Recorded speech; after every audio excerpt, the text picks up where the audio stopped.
which have to do with taste, which we didn't get over because Ms. Pangburn didn't know where to find them in my... This is an old Moncrief textbook thing, but it's fairly good. The most sensitive area being at the tip of the tongue, although sweetness is tasted in other areas, this seems to be the area that is most sensitive. Saltiness on the lower part, sourness slightly behind that, and bitterness to the top. Now, it does not mean that any one of these areas is not sensitive to the other tastes. They are. There are bitter receptors here, there are salt receptors here, there are sweet receptors there. But if you plot the number of receptors that are sensitive to each of these, the largest number come in this area for sweet, in these areas for salt, in these areas for sour and bitter. And this area right in here doesn't have many receptors. If you want to try that with a brush dipped in sweetness or sourness, you can tell right away that you don't get very much sensation right there. Now, of course, it will spread out on the tongue very quickly, so just 1/2 of a drop there is the way to make that test. Now, the next one also has to do with taste, and is the same thing. This is the tip of the tongue, and these are the number of receptors you see of the sweetness. It says the same thing over again to the base of the tongue, but you still see that there are a relatively large number of sensitive receptors for sweetness at the base of the tongue. For sourness, it's on the sides here, the most receptors, or the most sensitive part, and therefore probably the most receptors are in the middle. The bitterness is definitely oriented toward the back of the, and the salt more toward the front of the tongue. Okay, now we're going to just talk a few minutes about psychophysics. That's the relationship between the stimulus and the response, or as it says on your outline, to reception. If you don't have the outlines for Lecture 6 and 7, there are extra outlines right here. You want to come on. This is the 7th part, the back of the page, number D. Well, psychophysics is not easy. It really consists of 3 things: to define what the objective is, that is, in finding the relation between the stimulus and the response, how that you're going to do this, and then how you're going to measure it statistically. And each one of these different parts have generated a very large literature. There are whole books on psychophysics. There is one course on this campus in psychology that is partially devoted just to the subject of psychophysics. And we obviously cannot do very much. There's a fairly long discussion in the text, which presents, I think, a reasoned approach to these. The first thing of all is how the manner in which the stimuli are presented. That makes a big difference. The statistical measures that are used, well, these are usually measures of central tendency, the medium, and then various measures of defining how accurate that measurement is.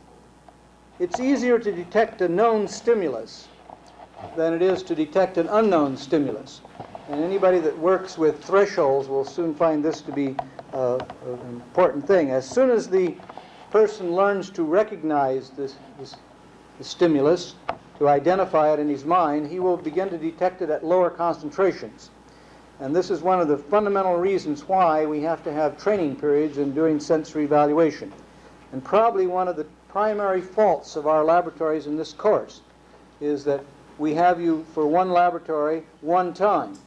If we were in an actual mission-oriented laboratory, we would do what we do in the laboratory, and then we would actually test it on a great many cases after you'd become familiar with it. Now, there are a great many ways of identifying stimuli, or the response to stimuli. First of all, we can identify it as the difference between 2 or more stimuli. This one is more than some other one. This is what we call the one type of interval or magnitude estimation. Or in some cases we can measure ratios. This is half, pick out the concentration which is half as much as another concentration. And this is very much used in certain kinds. Or put them in a correct order from the highest to the lowest. We do this in ranking, of course, very often. and in other cases to identify it, or what we call classification. In this case, we are just determining whether the stimulus is there or not. We have to define this word threshold for just a moment. I'm sorry we don't give a better laboratory on threshold, or more of a laboratory on threshold, to demonstrate to you that there are as many thresholds as you can conceive of. As many thresholds as you can conceive of. For example, if you are determining we'll say the threshold for sweetness, there is a threshold below the recognition threshold, that is when you say it's sweet, in which it does no longer taste like water. You know that there's something funny about it, but you don't know what. That's the first threshold then, is the threshold, it's different from water. At somewhat higher concentration, there is a threshold that it has some chemical in it. You're not able to identify the chemical, but you say there is some chemical in it.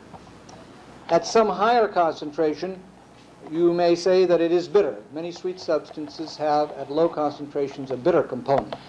And when they get up to the threshold of the bitter component, people say it tastes bitter. Not all sweet substances have this, but some of them do. And finally, at some higher concentration, you say it tastes sweet, or I think it tastes sweet. That's a threshold. I think it tastes sweet. At some later threshold, at some higher concentration, you say, I'm sure it's sweet. That's 5 thresholds that I've given you now for detecting sucrose in water solution. They're all valid, and people can be trained to respond to all of them, but you can see what a big problem it makes in psychophysics to be sure they're all responding just exactly the same. When you say that it's different from water, some people may say that it's different from water because it's beginning to have a little chemical character. Others may say it's different from water because it has a little textural difference, or it has a difference in some slight other characteristic. Maybe the bitter characteristic is beginning to show up, and they can't say it's bitter. So that's one of the big problems in psychophysics, is to define it. Now the next problem is the Weber fraction. If you measure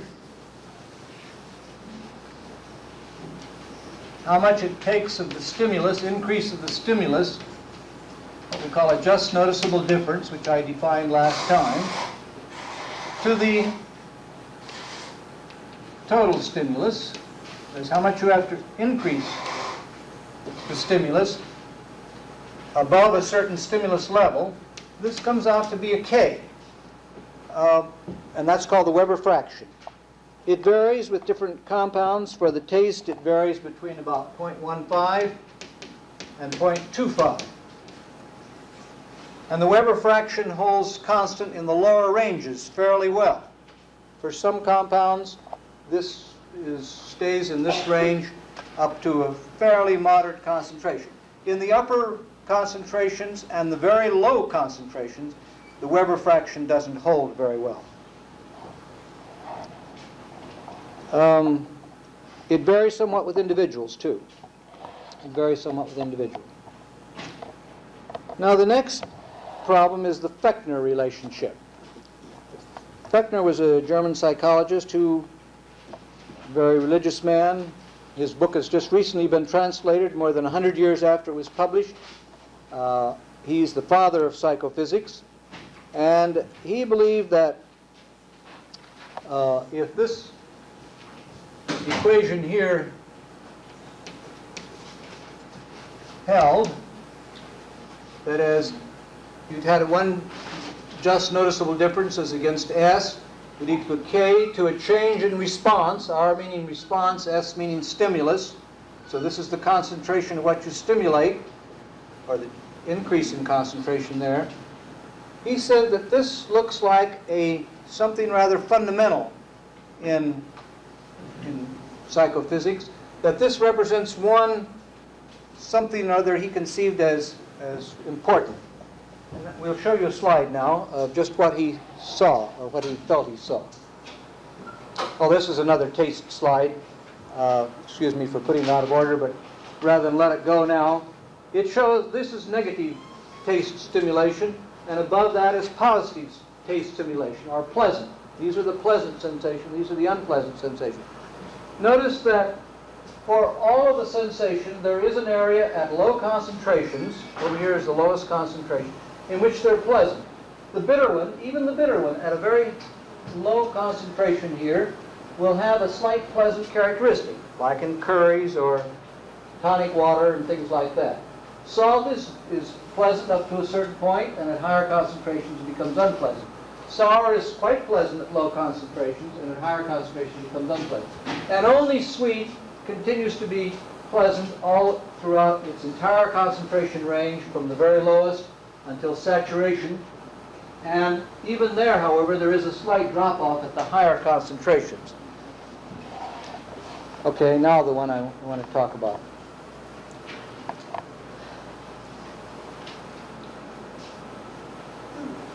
I always have to think about these because in German, R and S are reversed.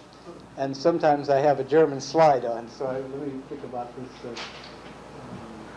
All right, these are responses. They're exactly 1 unit apart. All of these are responses. And these are units of increasing stimulation or concentration. This one is in English. So the units mean the same as there. At a low concentration, above threshold, you increase the concentration up to here, very small unit, and you get 1 unit of response. You get a J and D. You get a difference. You get this delta R right here. Delta R. Now, if you go up a little bit more in concentration, you get a jump up to R2. This is also 1 unit separated from R1. The same distance here, same distance here. This is a J and D. This is the difference between R0 and R1. This is the difference between R1 and R2. These two things can be just told apart. Now, to get the next one, you have to jump the concentration up, much more than you started with out here. This was only a small change in concentration here, somewhat larger here. It takes a big jump in concentration to get up to the difference between R2 and R3. And it takes an even bigger difference in concentrations here to get the difference between R3 and R4. And if you want to get up to the 5th concentration, S4 and S5, you have to make a great big difference in concentration from this one to this one to get just 1 step up in response. And finally, if you want to go to the top, you have to have a very large increase in the concentration in order to get from R5 to R6. Now that's the Feckner relationship, and it's a logarithmic relationship. It simply says that R is related to something called a constant plus the log of the stimulus. And that as the concentrations get higher and higher, you have to get big differences in order to get a change in response. The changing from one kind of logarithm to the other changes this, but this is the main thing you need to know. That R, the response, is equal to K plus the log of the stimulus. And you can plot these, and they come out pretty good. I think you're going to actually plot one in the laboratory this year. This has been criticized as being too simple by Stevens, and I won't go into the Stevens relationship, but this plots very well as a straight line on semi-log paper. You get a straight line between R and log S by using semi-log paper, putting R on the linear thing and S on the log side of the paper. Now, Stevens' relationship is called the power function. This is Feckner's relationship. And it says there's a logarithmic relationship between the stimulus and the response. Stevens says that there is some sort of relationship between the response and the stimulus, but it's some power function here. And the reason he used different terms here is because they use different terms in the book. But anyway, it's some power function of the physical thing. This is the stimulus, and this is the response, that will relate these two together. And this plots as a straight line. If you use a power function, this plots as a straight line on log-log paper within the slope of the relationship between the two, between R and S. So if you're doing power function things, which you may be doing with magnitude estimation and so forth, you plot them on log-log paper, and the slope of the line will be the power or function here. If you're using Feckner's relationship, you plot them on semi-log paper, and you get straight lines. Well, I think that's as far as I'll go. There's a little bit on adaptation, which you can find yourself very quickly. Now, you should have at least 3 pieces of paper now.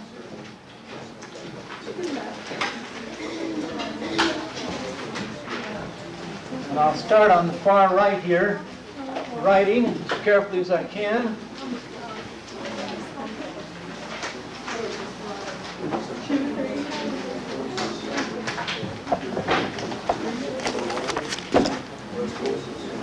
First question for 4 points is, what is flavor? You can write that down quickly. The next one for 6 points is, list 2 ways nutrition, person's nutrition, could change, or might change, if you want to use it, might change sensory response. Now, I won't read the rest of them, but those 2 will get you started.